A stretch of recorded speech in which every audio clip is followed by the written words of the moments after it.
Consumer confidence in the nation plunged in July, a trend largely driven by growing concerns over the escalating trade war between Washington and Beijing, as well as signs of an economic slowdown in Korea. Hyesung breaks down the numbers for us.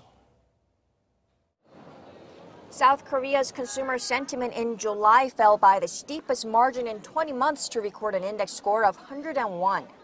That's down 4.5 points from June. It's also the lowest figure since April 2017, when the country was rattled by a corruption scandal that eventually brought down the former Park Geun-hye administration. The Bank of Korea attributed the slide to the escalating trade spat between the U.S. and China and to Korea's sluggish job growth.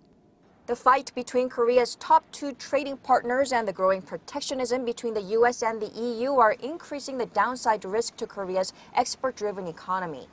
Sluggish employment figures added to concerns of a possible economic downturn, hurting consumer sentiment.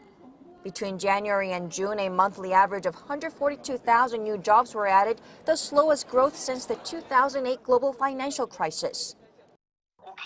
The Consumer Sentiment Index for July is now getting close to 100, the threshold that separates optimism from pessimism. The index is a leading indicator of future consumption.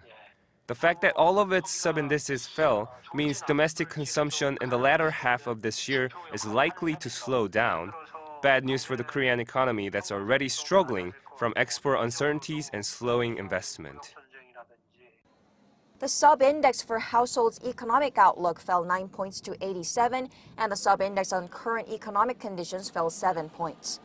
Despite the government's efforts to create jobs and boost wages, outlook on job opportunity dropped 6 points to 87, the slowest figure since April 2017.